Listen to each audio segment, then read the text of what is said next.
UPSC main 2020 सामान्य अध्ययन प्रश्न पत्र 3 हिंदी लेक्चर 15 पहला प्रश्न एक समावेशी समृद्धि एवं संपोषणीय विकास के परिप्रेक्ष्य में अंतःपीढ़ी एवं अंतरापीढ़ी साम्या के विषयों की व्याख्या कीजिए। उत्तर 150 शब्दों में दीजिए। इस प्रश्न का उत्तर इस प्रकार लिखा जा सकता है। समावेशी समृद्धि एवं संपोषणीय विकास के संदर्भ में अंतःपीढ़ी एवं अंतरापीढ़ी साम्या। समावेशी समृद्धि का लक्ष्य आर्थिक विकास के लाभ समाज के सभी वर्गों तक पहुंचाना है, जिससे संपोषणीय सस्टेनेबल विकास सुनिश्चित हो सके। इसके लिए अंतःपीढ़ी इंट्राजनरेशनल और अंतरापीढ़ी इंटरजनरेशनल साम्या को समझना आवश्यक है। अंतःपीढ़ी साम्या वर्तमान पीढ़ी के भीतर आर्थिक सामाजिक और अवसरों में असमानता को दर्शाती है। यह गरीबी, शिक्षा, स्वास्थ्य, आय और सामाजिक अधिकारों के बीच विषमता पर केंद्रित होती है। समावेशी विकास इसे कम करने का प्रयास करता है ताकि समाज के सभी तबकों को समान अवसर मिले। अंतरापीढ़ी साम्या वर्तमान और भविष्य की पीढ़ियों के बीच संसाधनों, पर्यावरण और जीवन स्तर के संदर्भ में असमानता को इंगित करती है। संपोषणीय विकास इसका समाधान प्रदान करता है ताकि भविष्य की पीढ़ियां भी समान रूप से संसाधनों का लाभ उठा सकें। इस प्रकार समावेशी समृद्धि एवं संपोषणीय विकास दोनों साम्याओं को संबोधित करते हुए सतत और न्यायसंगत विकास की नींव रखते हैं। अगला प्रश्न 2 संभाव्यस्गु जीडीपी को परिभाषित कीजिए तथा उसके निर्धारकों की व्याख्या कीजिए। वे कौन से कारक हैं जो भारत को अपने संभाव्यस्गु जीडीपी को साकार करने से रोकते रहे हैं? उत्तर 150 शब्दों में दीजिए। इस प्रश्न का उत्तर इस प्रकार लिखा जा सकता है। संभाव्य सकल घरेलू उत्पाद पोटेंशियल जीडीपी की परिभाषा एवं निर्धारक। संभाव्य सकल घरेलू उत्पाद पोटेंशियल जीडीपी वह अधिकतम उत्पादन स्तर है जिसे कोई देश अपनी उपलब्ध संसाधनों और तकनीकी दक्षता के आधार पर स्थायी रूप से बिना महंगाई दबाव के उत्पन्न कर सकता है। यह देश की आर्थिक क्षमता का प्रतिबिंब होता है। निर्धारक 1 श्रम शक्ति की संख्या एवं गुणवत्ता, जनसंख्या वृद्धि, शिक्षा, स्वास्थ्य और कौशल विकास।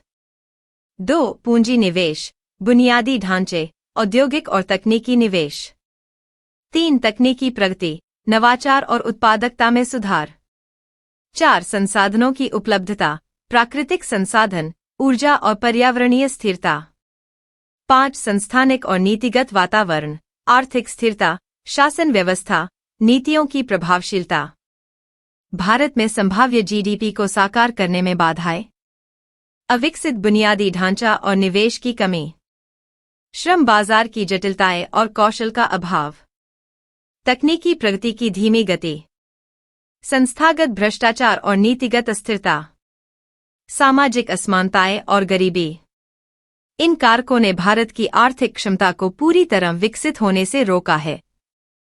अगला प्रश्न 3 भारत में कृषि उत्पादों के परिवहन एवं विपणन में मुख्य बाधाएं क्या हैं? उत्तर 150 शब्दों में दीजिए। इस प्रश्न का उत्तर इस प्रकार लिखा जा सकता है। भारत में कृषि उत्पादों के परिवहन एवं विपणन में कई प्रमुख बाधाएं हैं जो किसानों की आय और कृषि क्षेत्र की समग्र विकास को प्रभावित करती हैं। मुख्य बाधाएं 1 अपर्याप्त बुनियादी ढांचा, खराब सड़क, सीमित रेलवे कनेक्टिविटी और परिवहन के लिए अपर्याप्त साधन उत्पादों के समय पर बाजार तक पहुंचने में बाधा डालते हैं। 2 विपणन प्रणाली की जटिलता, मंडियों में अधिमूल्यन, महंगे दलाल और अपर्याप्त प्रतिस्पर्धा किसानों को उचित मूल्य प्राप्त करने से रोकती है। 3 संग्रहण एवं भंडारण की कमी, ठंडा भंडारण सुविधाओं का अभाव फसलों के खराब होने का कारण बनता है, जिससे नुकसान होता है। 4 सूचना का अभाव, बाजार भाव, मांग और आपूर्ति की जानकारी का अभाव किसानों को सही निर्णय लेने में असमर्थ बनाता है। 5 वित्तीय एवं नियामक अड़चनें, क्रेडिट की कमी और कृषि विपणन नियमों में बाधाएं भी समस्या उत्पन्न करती हैं। इन समस्याओं के समाधान के लिए बेहतर अवसंरचना, डिजिटल मार्केटिंग और सुधारित कृषि नीतियां आवश्यक हैं। अगला प्रश्न 4 देश में खाद्य प्रसंस्करण क्षेत्र की चुनौतियां एवं अवसर क्या हैं? खाद्य प्रसंस्करण को प्रोत्साहित कर कृषकों की आय में पर्याप्त वृद्धि कैसे की जा सकती है? उत्तर 150 शब्दों में दीजिए। इस प्रश्न का उत्तर इस प्रकार लिखा जा सकता है। खाद्य प्रसंस्करण क्षेत्र की चुनौतियां एवं अवसर। खाद्य प्रसंस्करण क्षेत्र में प्रमुख चुनौतियां हैं अपर्याप्त बुनियादी ढांचा, तकनीकी ज्ञान की कमी, वित्तीय संसाधनों की कमी, आपूर्ति श्रृंखला में अक्षमताएं और सस्ती एवं गुणवत्तापूर्ण कच्चे माल की उपलब्धता। इसके अलावा विपणन एवं निर्यात में प्रतिबंध और मानकीकरण की समस्याएं भी मौजूद हैं। वहीं अवसर भी व्यापक हैं। भारत की विशाल कृषि उत्पादकता, बढ़ती घरेलू मांग, निर्यात संभावनाएं और सरकार द्वारा दी जा रही सब्सिडी एवं प्रोत्साहन योजनाएं खाद्य प्रसंस्करण उद्योग के विकास के लिए उपयोगी हैं। कृषकों की आय में वृद्धि के लिए खाद्य प्रसंस्करण से उत्पादों का मूल्यवर्धन होता है, जिससे कृषक बेहतर मूल्य प्राप्त कर सकते हैं।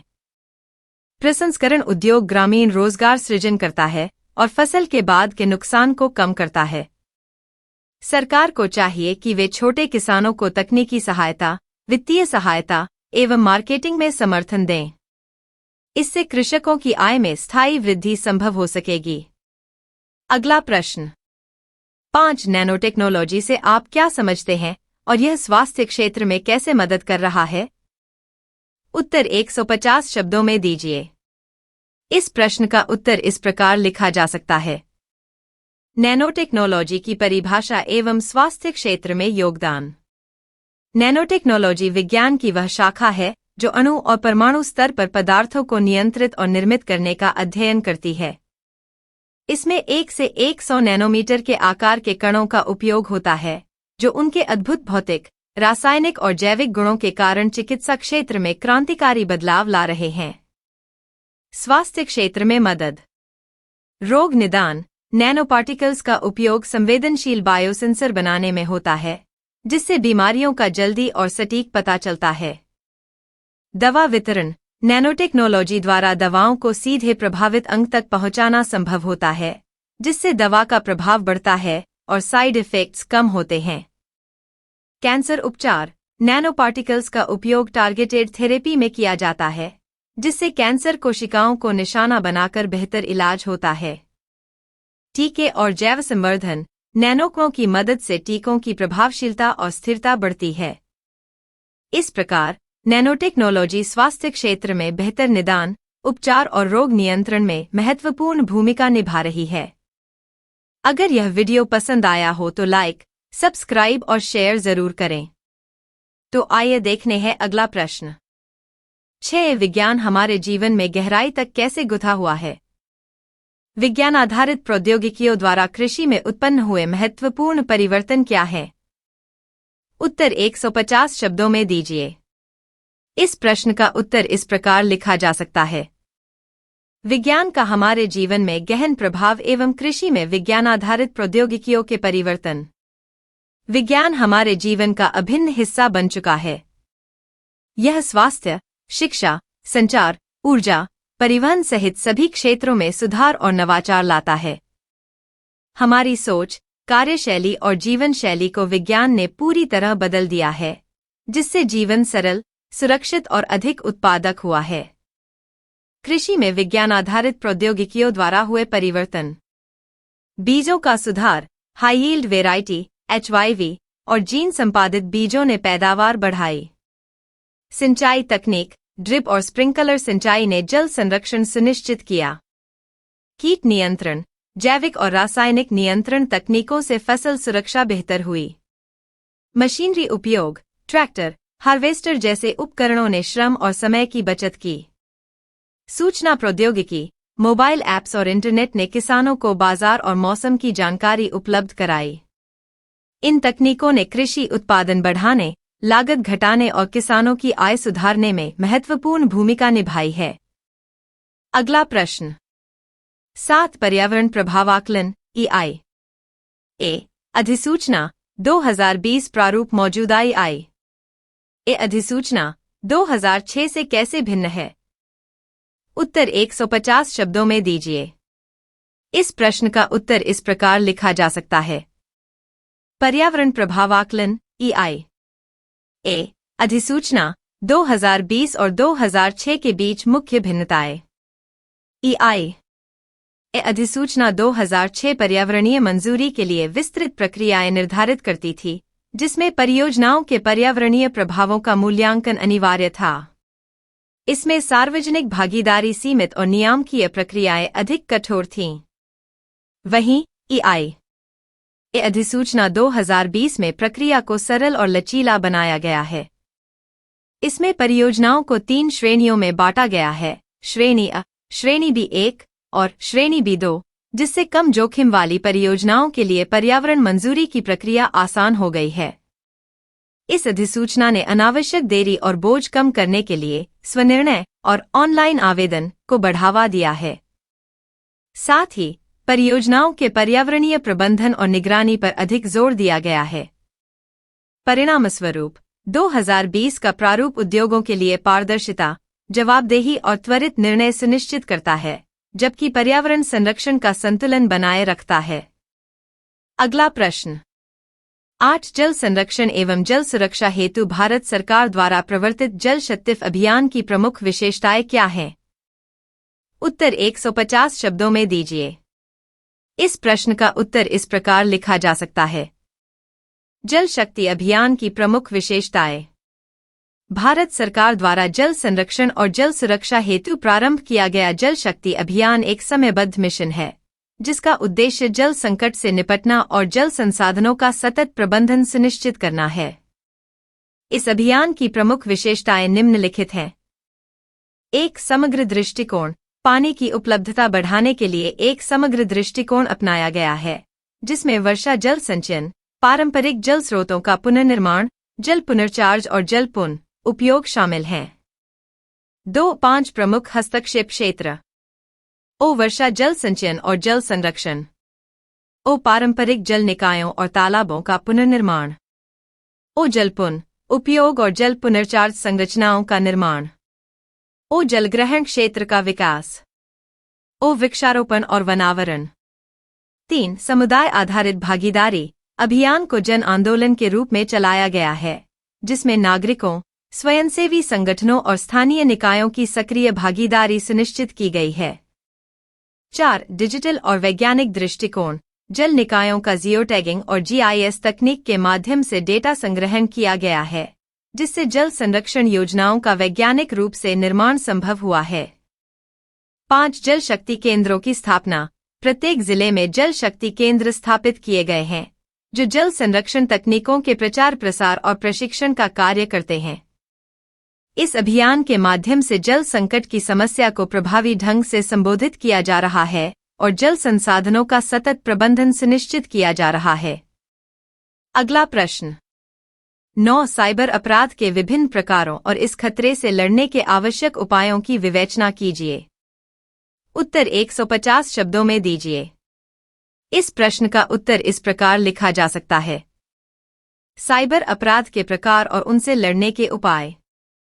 साइबर अपराध वे अपराध हैं जो इंटरनेट, कंप्यूटर या डिजिटल उपकरणों के माध्यम से किए जाते हैं।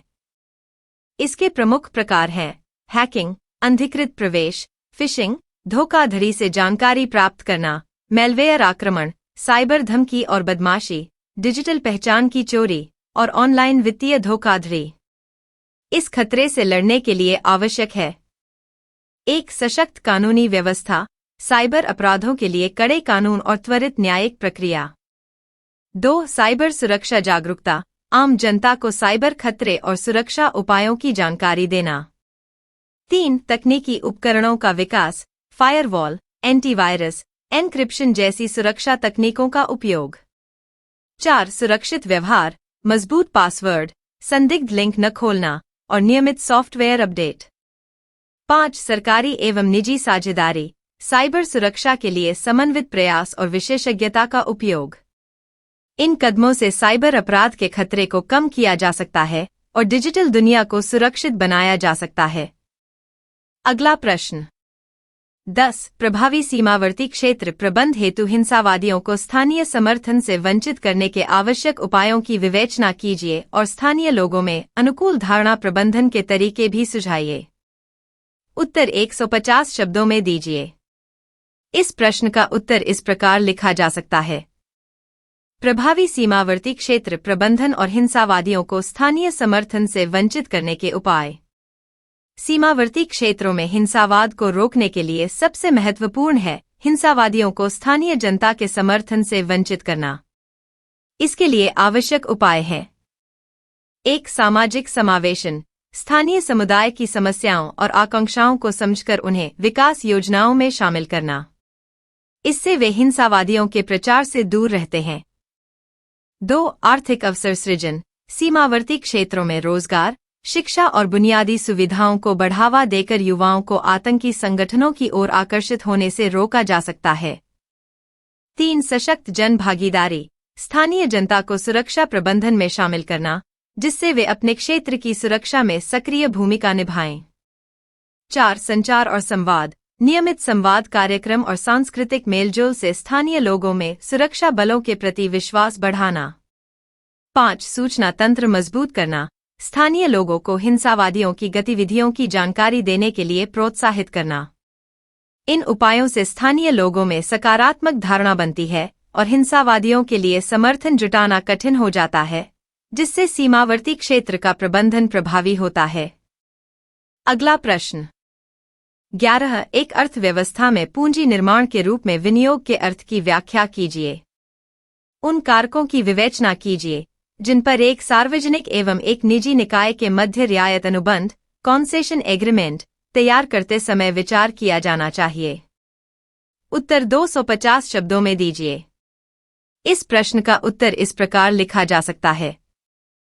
पूंजी निर्माण के रूप में विनियोग का अर्थ।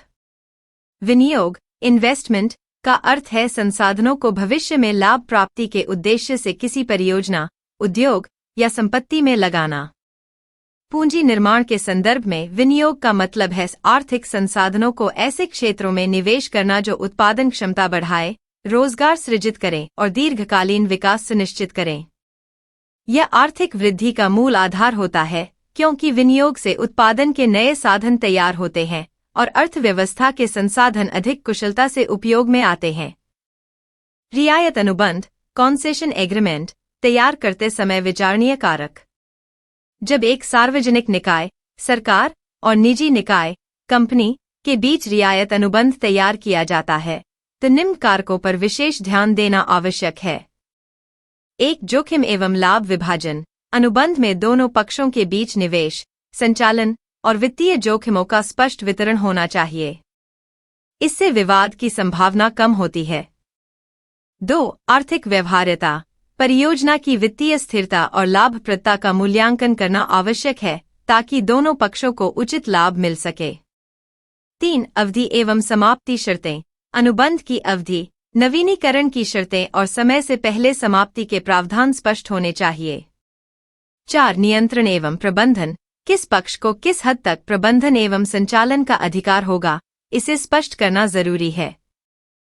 5. पर्यावरणीय और सामाजिक प्रभाव। परियोजना के पर्यावरणीय, सामाजिक प्रभावों का आकलन और इनके निवारण के उपाय शामिल करने चाहिए। 6. न्यायिक एवं विवाद समाधान तंत्र। विवाद होने पर समाधान के लिए तटस्थ और प्रभावी प्रक्रिया निर्धारित होनी चाहिए। 7. पारदर्शिता एवं जवाबदेही। अनुबंध की पारदर्शिता और दोनों पक्षों की जवाबदेही सुनिश्चित करनी चाहिए। इन कारकों पर विचार कर संतुलित रियायत अनुबंध बनाना आवश्यक है, जिससे सार्वजनिक हित की रक्षा हो और निजी निवेश को प्रोत्साहन मिले। यह साझेदारी आर्थिक विकास और सामाजिक कल्याण के लिए लाभकारी सिद्ध होती है। अगला प्रश्न 12. वस्तु एवं सेवा कर राज्यों को क्षतिपूर्ति अधिनियम 2017 के तर्काधार की व्याख्या कीजिए। कोविड-19 ने कैसे वस्तु एवं सेवा कर क्षतिपूर्ति निधि (जीएसटी कॉम्पेंसेशन फंड) को प्रभावित और नए संघीय तनावों को उत्पन्न किया है? उत्तर 250 शब्दों में दीजिए। इस प्रश्न का उत्तर इस प्रकार लिखा जा सकता है। वस्तु एवं सेवा कर राज्यों को क्षतिपूर्ति अधिनियम 2017 का तर्काधार।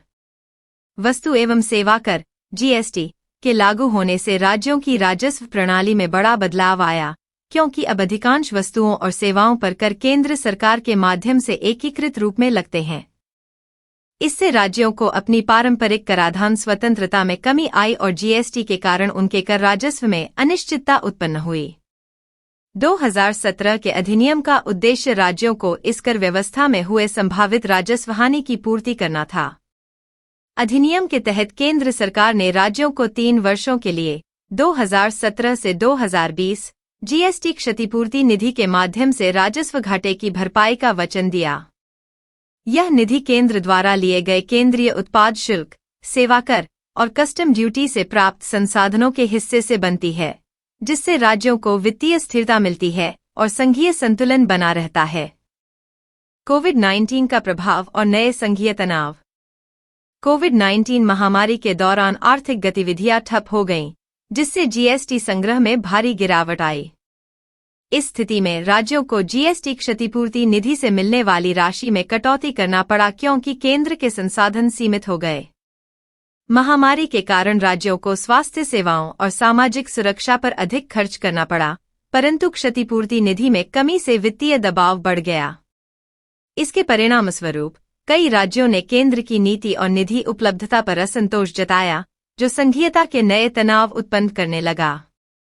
राज्यों ने दीर्घकालिक और स्थायी क्षतिपूर्ति व्यवस्था की मांग की, जिससे वित्तीय स्वायत्तता और स्थिरता सुनिश्चित हो सके। कोविड-19 ने केंद्र और राज्यों के बीच वित्तीय संसाधनों के वितरण और नियंत्रण को लेकर संवेदनशीलता बढ़ाई है, जिससे संघीय संबंधों में चुनौतियां बढ़ी हैं। इस प्रकार जीएसटी क्षतिपूर्ति अधिनियम के तर्काधार पर आधारित वित्तीय सहयोग की आवश्यकता कोविड-19 की आपात स्थिति में संघीय संतुलन बनाए रखने के लिए और भी महत्वपूर्ण हो गई है। अगला प्रश्न 13 धान गेहूं प्रणाली को सफल बनाने के लिए कौन से प्रमुख कारक उत्तरदायी हैं? इस सफलता के बावजूद यह प्रणाली भारत में अभिशाप कैसे बन गई है? उत्तर 250 शब्दों में दीजिए। इस प्रश्न का उत्तर इस प्रकार लिखा जा सकता है। धान गेहूं प्रणाली की सफलता के प्रमुख कारक। धान गेहूं प्रणाली, जिसे हरित क्रांति का आधार माना जाता है, भारत में कृषि उत्पादन बढ़ाने में महत्वपूर्ण रही। इसकी सफलता के पीछे मुख्य कारक हैं: 1. बीजों की उन्नत किस्में, उच्च उपज देने वाले बीजों HYVs का विकास और उनका व्यापक प्रचार प्रसार। 2. सिंचाई सुविधाएं, बोरवेल, नहर और ट्यूबवेल जैसी सिंचाई प्रणालियों का विस्तार। 3. रासायनिक उर्वरकों और कीटनाशकों का उपयोग, उत्पादन बढ़ाने के लिए उर्वरकों एवं कीटनाशकों का अधिकतम प्रयोग। 4. सरकारी समर्थन, न्यूनतम समर्थन मूल्य MSP, बाजार संरक्षण और फसलों की खरीद व्यवस्था। 5. कृषि तकनीकों का विस्तार, ट्रैक्टर, हार्वेस्टर और अन्य मशीनों का उपयोग। 6. विविध प्रशिक्षण और कृषि विस्तार सेवाएं, किसानों को नई तकनीकों से अवगत कराना। धान गेहूं प्रणाली क्यों बनी अभिशाप? हालांकि यह प्रणाली उत्पादन में वृद्धि करने में सफल रही, परंतु इसके कई नकारात्मक प्रभाव भी रहे। 1. जैव विविधता का नुकसान, फसलों की विविधता कम होकर केवल धान गेहूं पर निर्भरता बढ़ी, जिससे कृषि प्रणाली असंतुलित हुई। 2. मृदा स्वास्थ्य में गिरावट, लगातार रासायनिक उर्वरकों के प्रयोग से भूमि की उर्वरता घट गई और मृदा प्रदूषण बढ़ा। 3. जल संसाधनों का अत्यधिक दोहन, सिंचाई के लिए भूजल अत्यधिक उपयोग के कारण जलस्तर में गिरावट आई। 4. पर्यावरणीय समस्याएं, कीटनाशकों के दुष्प्रभाव, जल प्रदूषण और जीव जंतुओं की संख्या में कमी। 5. आर्थिक एवं सामाजिक असमानता, छोटे किसानों को लाभ कम मिला, जबकि बड़े किसानों को अधिक समर्थन मिला। 6. फसलों की पैदावार सीमित रहना, उत्पादन के बावजूद फसल विविधता और पोषण सुरक्षा पर प्रश्न चिन्ह लगा। इस प्रकार धान गेहूं प्रणाली ने भारत के कृषि विकास में अभूतपूर्व योगदान दिया, लेकिन लंबे समय में इसकी एक तरफा निर्भरता और पर्यावरणीय प्रभाव इसे भारत के लिए अभिशाप भी बना रही है। इसलिए कृषि प्रणाली में सुधार और विविधीकरण आवश्यक है। अगला प्रश्न 14. रिक्तीकरण परिदृश्य में विवेकी जल उपयोग के लिए जल भंडारण और सिंचाई प्रणाली में सुधार के उपायों को सुझाइए। उत्तर 250 शब्दों में दीजिए। इस प्रश्न का उत्तर इस प्रकार लिखा जा सकता है। रिक्तीकरण परिदृश्य में विवेकी जल उपयोग हेतु जल भंडारण एवं सिंचाई प्रणाली सुधार के उपाय। भारत में जल की बढ़ती कमी और रिक्तीकरण वाटर स्ट्रेस को देखते हुए जल संसाधनों के विवेकी और सतत उपयोग की आवश्यकता अत्यंत महत्वपूर्ण है। जल भंडारण एवं सिंचाई प्रणालियों में सुधार के लिए निम्न उपाय सुझाए जा सकते हैं। 1. जल भंडारण संरचनाओं का सुदृढ़ीकरण। छोटे छोटे जलाशयों, तालाबों, नालों और डैमों का निर्माण एवं पुनरुद्धार कर वर्षा जल का संग्रहण बढ़ाना चाहिए। इससे भूजल पुनर्भरण होगा और सिंचाई के लिए जल उपलब्धता सुनिश्चित होगी। 2. वर्षा जल संचयन का प्रोत्साहन। हर घर, खेत और सार्वजनिक स्थल पर वर्षा जल संचयन संरचनाओं को अपनाना चाहिए ताकि बारिश का पानी भूजल स्तर को पुनः भर सके। 3. स्मार्ट सिंचाई तकनीकों का उपयोग। ड्रिप और स्प्रिंकलर जैसे प्रभावी और जल संरक्षणकारी सिंचाई तरीकों को प्रोत्साहित करना आवश्यक है, जो कम जल में अधिक फसल उत्पादन सुनिश्चित करते हैं। 4. कृषि क्षेत्र में जल उपयोग की दक्षता बढ़ाना। खेती में फसल चक्रण, कम जल वाली फसलों को बढ़ावा देना और खेतों में जल प्रबंधन के लिए उचित तकनीकों का प्रयोग जरूरी है। 5. जल नलिका और पाइपलाइन का विस्तार। जल वितरण प्रणाली में लीक कम करने और जल की बर्बादी रोकने के लिए आधुनिक पाइपलाइन और कनेक्शन प्रणाली का विकास आवश्यक है। 6. जल उपयोग का निगरानी एवं नियमन। जल उपयोग की नियमित निगरानी के लिए स्मार्ट सेंसर और डिजिटल तकनीकों का इस्तेमाल करना चाहिए ताकि जल की बर्बादी पर नियंत्रण रखा जा सके। 7. सामुदायिक भागीदारी। स्थानीय समुदायों को जल संरक्षण के प्रति जागरूक करना और जल प्रबंधन में उनकी सक्रिय भूमिका सुनिश्चित करना चाहिए। 8. नीतिगत प्रोत्साहन। जल संरक्षण हेतु सरकार को सब्सिडी, अनुदान और प्रशिक्षण कार्यक्रमों के माध्यम से किसानों एवं जल उपयोगकर्ताओं को प्रोत्साहित करना चाहिए। इन उपायों के माध्यम से जल भंडारण को बढ़ावा देने एवं सिंचाई प्रणालियों में सुधार कर जल संसाधनों का विवेकी उपयोग सुनिश्चित किया जा सकता है। यह न केवल रिक्तीकरण की समस्या से निपटने में सहायक होगा, बल्कि सतत कृषि विकास और जल सुरक्षा के लिए भी आवश्यक है। अगला प्रश्न 15. कोविड-19 महामारी ने विश्व भर में अभूतपूर्व तबाही उत्पन्न की है। तथापि इस संकट पर विजय पाने के लिए प्रौद्योगिकीय प्रगति का लाभ स्वेच्छा से लिया जा रहा है। इस महामारी के प्रबंधन के सहायतार्थ प्रौद्योगिकी की खोज कैसे की गई, उसका एक विवरण दीजिए। उत्तर 250 शब्दों में दीजिए। इस प्रश्न का उत्तर इस प्रकार लिखा जा सकता है। कोविड-19 महामारी ने विश्वव्यापी स्वास्थ्य, आर्थिक और सामाजिक तंत्रों को गहरा झटका दिया। इस अभूतपूर्व संकट से निपटने में प्रौद्योगिकी ने निर्णायक भूमिका निभाई। प्रौद्योगिकीय प्रगति का उपयोग संक्रमण की रोकथाम, उपचार, निगरानी और सूचनाओं के प्रबंधन में किया गया। सबसे पहले डिजिटल प्लेटफॉर्म और मोबाइल ऐप्स जैसे Covid safety app, Ayushman Bharat digital mission आदि विकसित किए गए, जिनसे संक्रमण की ट्रैकिंग, संपर्क नियंत्रण, कॉन्टैक्ट ट्रेसिंग और सूचना प्रसार सहज हुआ। आर्टिफिशियल इंटेलिजेंस (AI) और बिग डेटा का उपयोग वायरस के प्रसार के पैटर्न और हॉटस्पॉट्स की पहचान के लिए किया गया, जिससे सरकारी निर्णयों में तेजी आई। स्वास्थ्य सेवा क्षेत्र में टेलीमेडिसिन और रिमोट कंसल्टेशन ने रोगियों को घर बैठे डॉक्टरों से जुड़ने की सुविधा दी, जिससे अस्पतालों पर दबाव कम हुआ। रोबोटिक्स और ड्रोन का उपयोग सैनिटाइजेशन, दवाइयों की डिलीवरी और निगरानी के लिए किया गया। टीकों के विकास में जैव प्रौद्योगिकी, जीन अनुक्रमण और mRNA तकनीक ने महत्वपूर्ण योगदान दिया। वैक्सीन को तेजी से विकसित और परीक्षण में प्रौद्योगिकी ने अभूतपूर्व गति प्रदान की। इसके अलावा 3D प्रिंटिंग तकनीक ने आवश्यक चिकित्सा उपकरणों जैसे वेंटिलेटर पार्ट्स और मास्क की उत्पादन क्षमता बढ़ाई। क्लाउड कंप्यूटिंग और इंटरनेट ऑफ थिंग्स (IoT) ने डेटा प्रबंधन और निगरानी को प्रभावी बनाया। संक्षेप में, कोविड-19 प्रबंधन में प्रौद्योगिकी ने संक्रमण नियंत्रण, स्वास्थ्य सेवा सुविधा, वैक्सीन विकास और जन जागरूकता के क्षेत्र में क्रांतिकारी योगदान दिया, जिससे वैश्विक महामारी से लड़ाई में मानवीय प्रयासों को बल मिला। अगला प्रश्न 16. पारंपरिक ऊर्जा उत्पादन के विपरीत सूर्य के प्रकाश से विद्युत ऊर्जा प्राप्त करने के लाभों का वर्णन कीजिए। इस प्रयोजनार्थ हमारी सरकार द्वारा प्रस्तुत पहल क्या है? उत्तर 250 शब्दों में दीजिए। इस प्रश्न का उत्तर इस प्रकार लिखा जा सकता है। पारंपरिक ऊर्जा उत्पादन के विपरीत सूर्य के प्रकाश से विद्युत ऊर्जा प्राप्त करने के लाभ। एक नवीकरणीय और अक्षय स्रोत।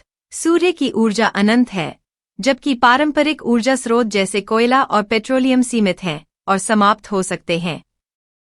2. पर्यावरणीय लाभ। सौर ऊर्जा का उपयोग करने से ग्रीन हाउस गैसों का उत्सर्जन कम होता है, जिससे जलवायु परिवर्तन की गति धीमी होती है। 3. जल की बचत। पारंपरिक ऊर्जा संयंत्रों की तुलना में सौर ऊर्जा प्रणालियां जल का न्यूनतम उपयोग करती हैं, जिससे जल संसाधनों की बचत होती है। 4. स्थानीय रोजगार सृजन। सौर ऊर्जा परियोजनाओं के निर्माण, संचालन और रखरखाव में स्थानीय स्तर पर रोजगार के अवसर उत्पन्न होते हैं। 5. दीर्घकालिक लागत में कमी। प्रारंभिक निवेश के बाद सौर ऊर्जा प्रणालियां न्यूनतम रखरखाव और शून्य ईंधन लागत के साथ दीर्घकालिक में सस्ती होती हैं। भारत सरकार की सौर ऊर्जा पहलें। 1. प्रधानमंत्री कुसुम योजना पीएम कुसुम। यह योजना किसानों को सौर ऊर्जा पंप स्थापित करने, कृषि भूमि पर सौर संयंत्र लगाने और ग्रिड से जुड़े पंपों को सौर ऊर्जा से संचालित करने के लिए प्रोत्साहित करती है। 2. सौर पार्क योजना। इस योजना के तहत बड़े पैमाने पर सौर ऊर्जा परियोजनाओं के लिए भूमि, कनेक्टिविटी और अन्य आवश्यक सुविधाएं प्रदान की जाती हैं, जिससे निवेशकों को सुविधा होती है। 3. सौर रूफटॉप योजना। इस योजना के तहत घरों और व्यावसायिक भवनों पर सौर पैनल स्थापित करने के लिए सब्सिडी प्रदान की जाती है, जिससे घरेलू उपयोगकर्ताओं को सस्ती और स्वच्छ ऊर्जा मिलती है। 4. प्रधानमंत्री सूर्या घर मुफ्त बिजली योजना। इस योजना का उद्देश्य 2026 तक 10 मिलियन घरों को मुफ्त सौर ऊर्जा प्रदान करना है, जिससे ग्रामीण और दूरदराज क्षेत्रों में ऊर्जा पहुंच बढ़ाई जा सके। इन पहलों के माध्यम से भारत सरकार सौर ऊर्जा के उपयोग को बढ़ावा दे रही है, जिससे ऊर्जा सुरक्षा, पर्यावरण संरक्षण और आर्थिक विकास में योगदान मिल रहा है। अगला प्रश्न। 17. भारत सरकार द्वारा आरंभ किए गए राष्ट्रीय स्वच्छ वायु कार्यक्रम NCAP की प्रमुख विशेषताएं क्या हैं? उत्तर 250 शब्दों में दीजिए। इस प्रश्न का उत्तर इस प्रकार लिखा जा सकता है। भारत सरकार द्वारा जनवरी 2019 में आरंभ किया गया राष्ट्रीय स्वच्छ वायु कार्यक्रम NCAP देश भर में वायु प्रदूषण की समस्या से निपटने के लिए एक समग्र और समयबद्ध रणनीति है। इसके प्रमुख उद्देश्य और विशेषताएं निम्नलिखित हैं। प्रमुख उद्देश्य और लक्ष्य। वायु प्रदूषण में कमी। NCAP का मुख्य उद्देश्य 2017 के आधार वर्ष की तुलना में 2024 तक PM.0 और PM के स्तर में 20 से 30% की कमी लाना है। लक्ष्य शहरों की पहचान। देश भर में 132 नॉन अटेनमेंट शहरों की पहचान की गई है, जो लगातार राष्ट्रीय वायु गुणवत्ता मानकों NAAQS को पूरा नहीं कर पाए हैं। कार्यान्वयन और निगरानी। शहर विशिष्ट कार्य योजना। प्रत्येक शहर के लिए एक कार्य योजना तैयार की जाती है, जिसमें प्रदूषण के स्रोतों की पहचान और उनके नियंत्रण के उपाय शामिल होते हैं। निगरानी नेटवर्क का सुदृढ़ीकरण। देश भर में वायु गुणवत्ता की निगरानी के लिए CAQS continuous ambient air quality monitoring stations की संख्या बढ़ाई गई है। 2017 में 150 स्टेशनों से बढ़कर 2024 तक 450 से अधिक स्टेशनों की स्थापना की गई है। प्रौद्योगिकी और नवाचार। AI और रिमोट सेंसिंग। वायु प्रदूषण की भविष्यवाणी के लिए आर्टिफिशियल इंटेलिजेंस AI और रिमोट सेंसिंग तकनीकों का उपयोग किया जा रहा है। स्मार्ट ट्रैफिक प्रबंधन। वाहन उत्सर्जन को नियंत्रित करने के लिए स्मार्ट ट्रैफिक प्रबंधन प्रणालियां लागू की जा रही हैं। सार्वजनिक जागरूकता और भागीदारी। सार्वजनिक जागरूकता अभियान वायु प्रदूषण और इसके स्वास्थ्य पर प्रभाव के बारे में जनता को जागरूक करने के लिए विभिन्न अभियान चलाए जा रहे हैं। सामुदायिक भागीदारी। स्थानीय समुदायों को वायु गुणवत्ता सुधारने के प्रयासों में शामिल किया जा रहा है। अन्य पहलें। वर्तमान योजनाओं के साथ समन्वय। NCAP को स्वच्छ Bharat mission, smart city mission और राष्ट्रीय इलेक्ट्रिक मोबिलिटी मिशन योजना जैसे अन्य सरकारी कार्यक्रमों के साथ जोड़ा गया है। इन पहलों के माध्यम से NCAP वायु गुणवत्ता में सुधार, प्रदूषण नियंत्रण और सार्वजनिक स्वास्थ्य में सुधार की दिशा में महत्वपूर्ण कदम उठा रहा है। अगला प्रश्न। 18 आपदा प्रबंधन में पूर्ववर्ती प्रतिक्रियात्मक उपागम से हटते हुए भारत सरकार द्वारा आरंभ किए गए अभिनूतन उपायों की विवेचना कीजिए। उत्तर 250 शब्दों में दीजिए। इस प्रश्न का उत्तर इस प्रकार लिखा जा सकता है। आपदा प्रबंधन में भारत सरकार ने पूर्ववर्ती प्रतिक्रियात्मक रिएक्टिव उपागम से हटकर एक अभिनूतन, समग्र और पूर्वस्क्रिय प्रोएक्टिव रणनीति अपनाई है। पूर्व में आपदा आने के बाद राहत एवं पुनर्वास पर अधिक ध्यान दिया जाता था, जबकि अब आपदा प्रबंधन का फोकस जोखिम न्यूनीकरण, तैयारी, त्वरित प्रतिक्रिया और पुनर्प्राप्ति पर केंद्रित है। भारत सरकार ने 2005 में आपदा प्रबंधन अधिनियम लागू कर राष्ट्रीय, राज्य और जिला स्तर पर आपदा प्रबंधन प्राधिकरणों की स्थापना की, जिससे समन्वित और व्यवस्थित प्रबंधन सुनिश्चित हुआ। इसके अंतर्गत आपदा की पूर्व चेतावनी, जोखिम मूल्यांकन और संवेदनशीलता निर्धारण पर जोर दिया गया। तकनीकी उपकरणों जैसे सैटेलाइट इमेजिंग, मौसम पूर्वानुमान और आपदा जोखिम मानचित्रण का व्यापक उपयोग किया जाने लगा है। साथ ही कम्युनिटी आधारित आपदा प्रबंधन को बढ़ावा दिया गया है, ताकि स्थानीय स्तर पर जागरूकता और त्वरित प्रतिक्रिया क्षमता विकसित हो सके। आपदा तैयारी के लिए ड्रिल, प्रशिक्षण और जनचेतना अभियानों का नियमित आयोजन होता है। राष्ट्रीय आपदा प्रतिक्रिया बल (एनडीआरएफ) का गठन कर प्रशिक्षित बल तैयार किए गए हैं, जो आपदा की स्थिति में तत्परता से कार्य करते हैं। डिजिटल टेक्नोलॉजी और स्मार्टफोन ऐप्स के माध्यम से सूचनाओं का तेजी से आदान प्रदान आपदा प्रबंधन को प्रभावी बनाता है। इस दृष्टिकोण से सरकार केवल आपदा आने पर प्रतिक्रिया नहीं करती, बल्कि उसे रोकने, कम करने और तैयार रहने पर बल देती है। ऐसे अभिनूतन उपाय भारत को आपदा प्रबंधन में एक समकालीन, तकनीकी और समन्वित राष्ट्र बनाते हैं। अगला प्रश्न। 19 भारत के पूर्वी भाग में वामपंथी उग्रवाद के निर्धारक क्या हैं? प्रभावित क्षेत्र में खतरों के प्रतिकारार्थ भारत सरकार, नागरिक प्रशासन एवं सुरक्षा बलों को किस सामरिकी को अपनाना चाहिए? उत्तर 250 शब्दों में दीजिए। इस प्रश्न का उत्तर इस प्रकार लिखा जा सकता है। भारत के पूर्वी भाग में वामपंथी उग्रवाद, नक्सलवाद के निर्धारक मुख्यतः सामाजिक आर्थिक विषमताएं, भूमि संस्कृति के मुद्दे और शासन की कमजोरी हैं। यह क्षेत्र गरीबी, बेरोजगारी, शिक्षा की कमी और आदिवासी व दलित समुदायों के साथ होने वाले अन्याय से ग्रस्त है। वन क्षेत्रों में अवैध खनन, भूमि अधिग्रहण और विकास परियोजनाओं के कारण स्थानीय निवासियों का विस्थापन भी वामपंथी उग्रवाद के बढ़ने का कारण है। इसके अलावा पुलिस और प्रशासनिक तंत्र की कार्यप्रणाली में अपर्याप्तता और भ्रष्टाचार ने विद्रोह को बढ़ावा दिया है। सरकार, नागरिक प्रशासन और सुरक्षा बलों को प्रभावी सामरिकी अपनानी चाहिए, जिसमें सामाजिक न्याय, विकास और सुरक्षा का समन्वय हो।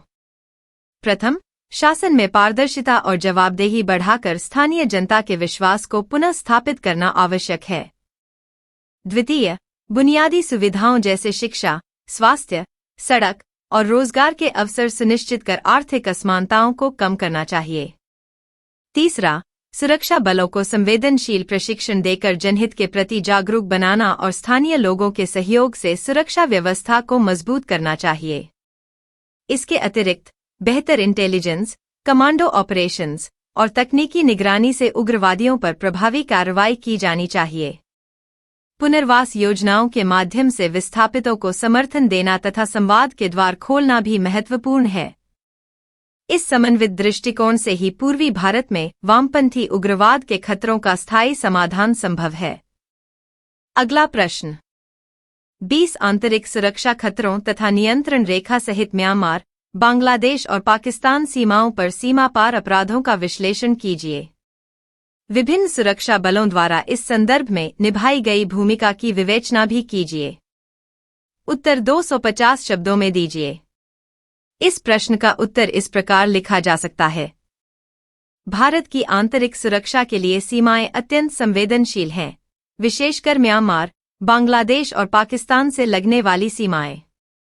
इन सीमाओं पर सीमा पार अपराध जैसे आतंकवाद, तस्करी, मानव तस्करी, नशा कारोबार और अवैध घुसपैठ जैसी घटनाएं आंतरिक सुरक्षा के लिए गंभीर खतरे पैदा करती हैं।